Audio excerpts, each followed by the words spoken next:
Hey everyone, how's it going? Unoriginate here, with bad eye still. Filming this way back in January. It'll be a few months before I release the video. But today I'm going to be doing something that I'm quite excited about. I mentioned it way back in my root beer video that came out around the time that I'm starting this one.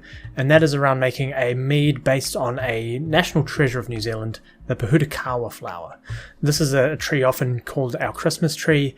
In the middle of summer, when we have Christmas, this thing blooms with these red blossoms. It's beautiful. It's across all of the beaches, and then at about this time every year it drops all of its flower needle things, and they just get everywhere, and the bees come in and they get all the nectar, and it just smells amazing, and it's a great time, and everyone gets as sunburnt and red as the flowers.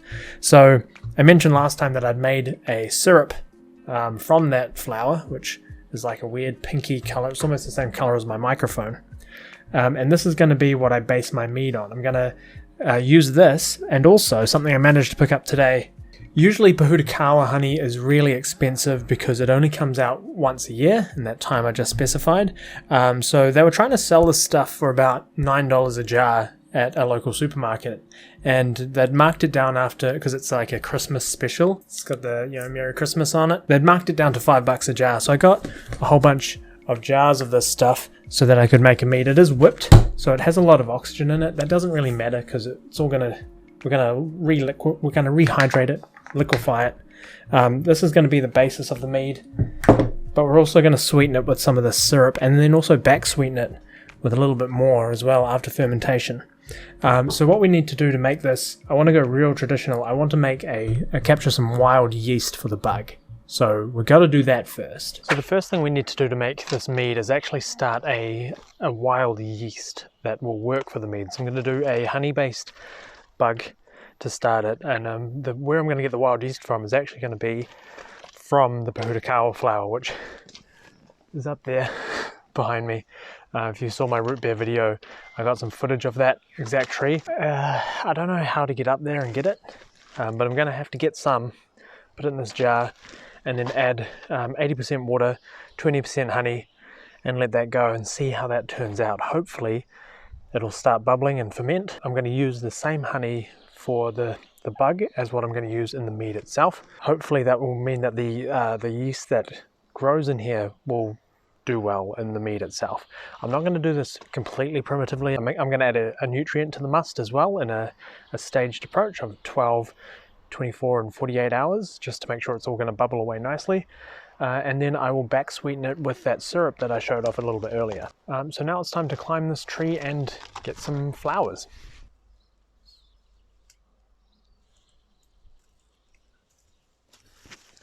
So I managed to get one. A lot of the flowers on that branch had lost a lot of their petals. After Christmas, these basically drop all of their petals, so it would have been really good to get these the few days before Christmas, but they flower for such a short period of time that sometimes you're lucky to get them. So we'll see how we go. I'm going to get maybe 2 more of these just to give it a lot of wild yeast, and then I'll make a little must of honey and water and drop these in.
And now that we have our wild yeast started, we're going to give this a couple of days on a heat pad in my shed just through there, and see if it starts fermentating. It was good to see how easy it was to mix this honey with water, so I have no worries about once I get it into a carboy how easily that'll mix up.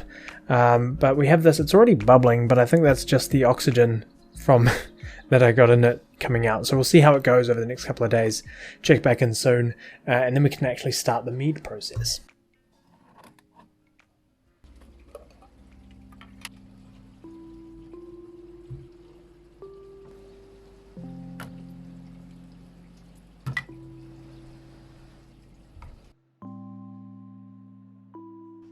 Alright, so it's been about 4 days since I started the bug, and it's going okay.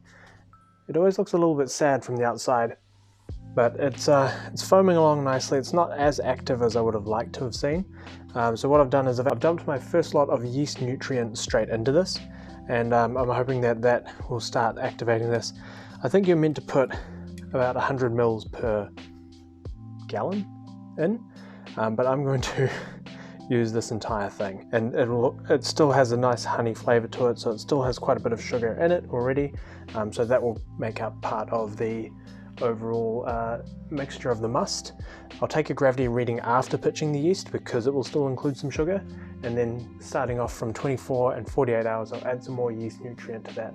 I have this yeast vit, which is a mixture of all sorts of things that yeast likes apparently. So I've had this sitting on the heating pad for the past 5 days, and it has stayed wonderfully active.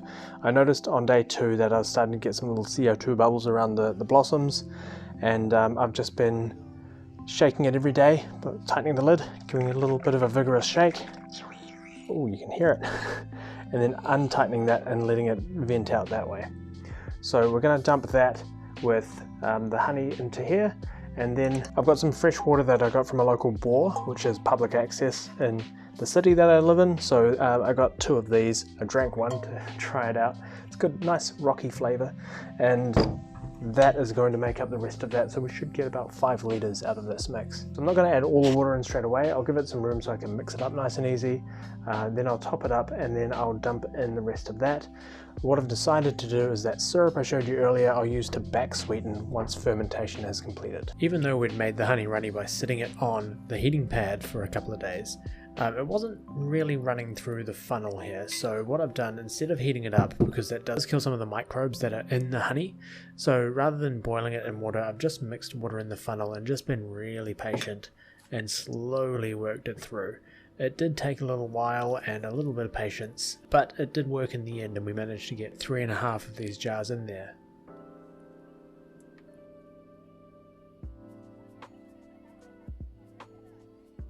I added the syrup and a little bit of water to the must so that I could easily shake it without accidentally dropping the whole thing, because that would have been disastrous. And I did vigorously shake this. I've cut it out for time because I didn't want you guys to watch me just jerking off a bottle for 10 minutes. And once I was ready, I added the entire bug, and I didn't bother to strain the flowers because they weren't going to pass through the funnel, but there was a little bit of matter that went in there. But that doesn't matter, because it doesn't matter that the matter got in there, because we will rack this off into another carboy later on down the track, once primary fermentation was completed.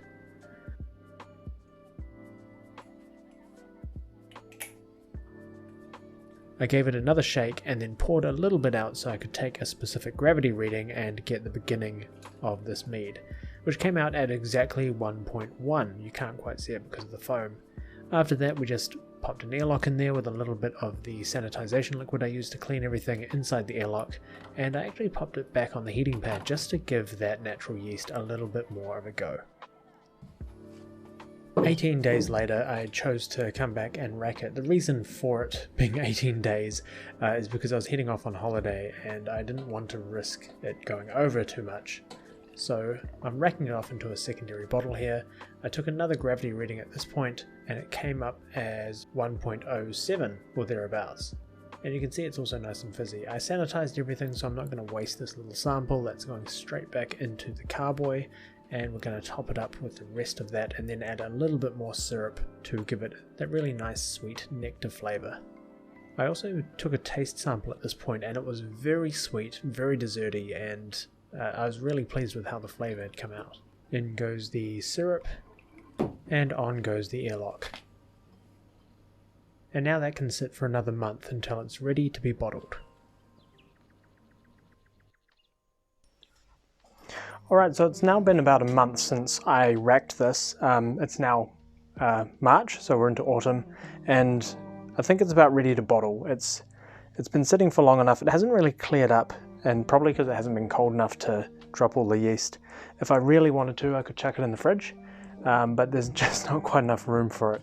And you can see here that all the activity is pretty much stalled. It was up here when I was getting the B-roll footage, maybe about 5 minutes ago, and it's dropped about 1 centimeter. So it's probably every 5 minutes I'm getting a bubble out. So it's really well underway and ready to be bottled, and then I can sit it aside and let it age out for a couple of months before it's fully ready. So to prepare, what I've done is I've gotten enough bottles to fit more than what's there, just in case. I've got a really big 1 litre bottle here so that I can save it for Christmas, because it's going to be a Christmas mead. I've got a big bucket of sanitizer over here, which this hose has been touching the ground, so I need to re-sanitize that. But I've basically sanitized all of the bottles, everything that's coming into contact with the mead, including the siphon, the funnel, just in case I need to use it, my little hydrometer, I was going to say hydrothermometer, that's not what it is, and all my crowns as well. So anything that's going to be touching it is going to be sanitized, because this is going to be sitting for a long time and I don't want any bad bugs getting in there. It doesn't matter if there's a little bit of liquid left in the bottles, because this is all... I didn't bring the bottle down with me, but it's the Mangroves Jack's sanitizer, so it's food safe. Even if there's a little bit in there, it's going to be okay. So we'll pop this open, grab a sample, get a reading, but regardless, it's going to be ready to bottle. I think it had fully fermented anyway, out all of the sugars and the honey. I added a little bit of more sugar to it while I was putting it into secondary for flavor more than anything. So there's probably a little bit lingering, but I think even that would have gone out of it in the last month or so. And the last thing I have here are some carbonation drops.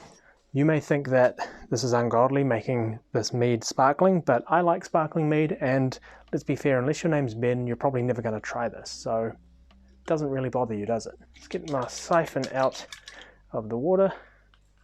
It's looking nice and clean. And we'll finally remove the airlock. Thought that'd be a bit more dramatic. Doesn't have any bad pungent odors, which is good. And we're just going to give that final shake out and pop that in there. Careful not to upset any of the sediment. So we'll start off by just getting my hydrometer. I always spill when I do this, so I wish this had a heavier bottom.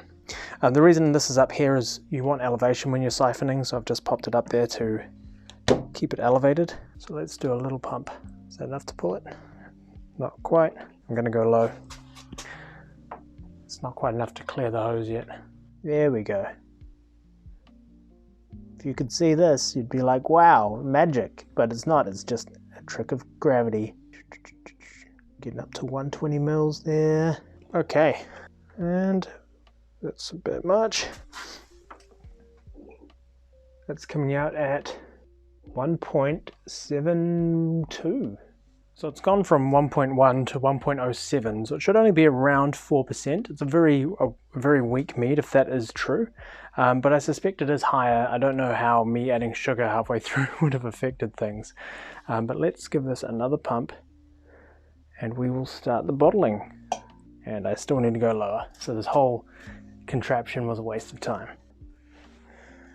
I swear I'm going to drink this bottle faster than it's siphoning. Rejoice! We have 1 bottle. We have 2.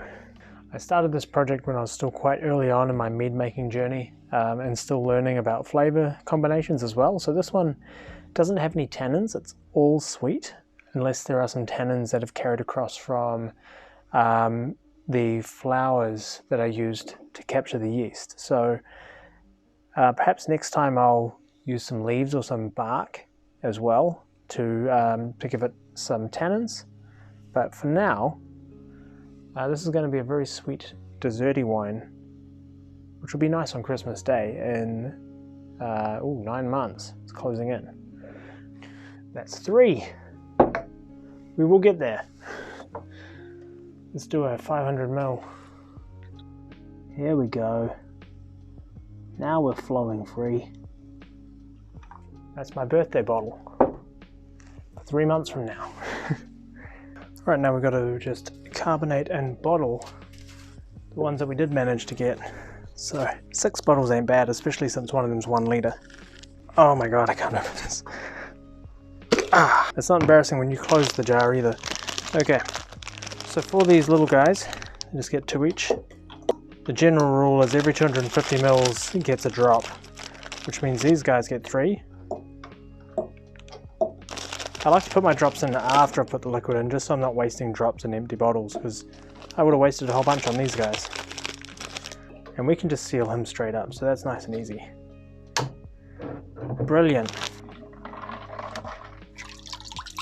That's 4, 5. Then we get our tired old bottle capper. My hands are so slippery from the sanitizer. And we just give them a little crimp. Always worried that it's going to slip sideways.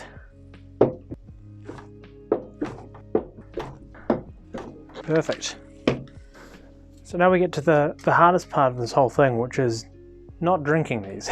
And it's going to take a lot of restraint. So what I'll do is I'll leave them here just overnight or for a day or 2, just to let those carbonation drops dissolve and make sure that there's no funny sounds coming from the bottles and that they've all sealed up nicely.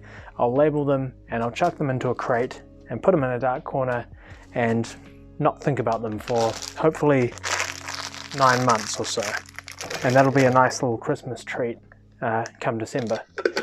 And in the summertime that'll be really beautiful as well. I do have a little bit left over from, I actually had to tip it out. So it's got a little bit of the lees in there, just a tiny bit.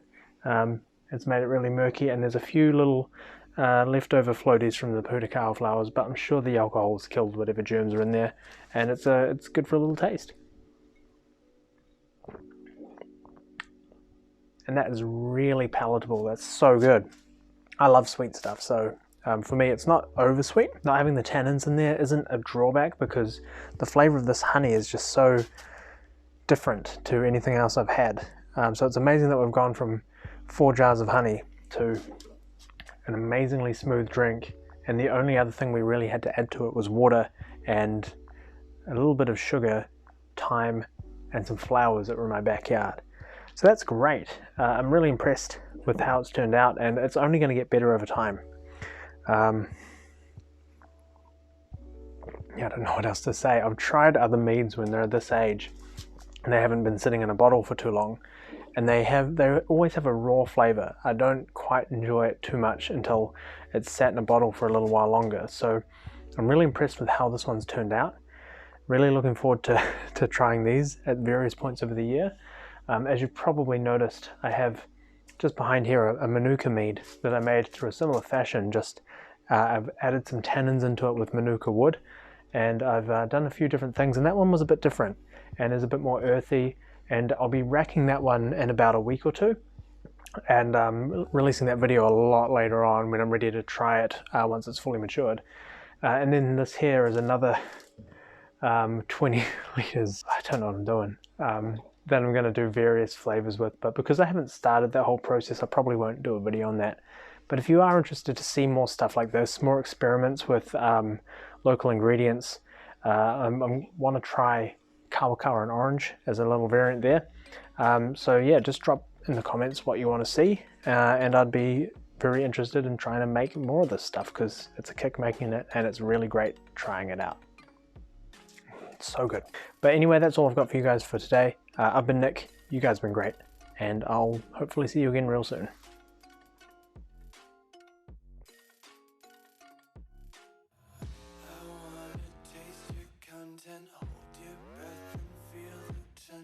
Devils hide behind redemption. Honesty is a one-way gate to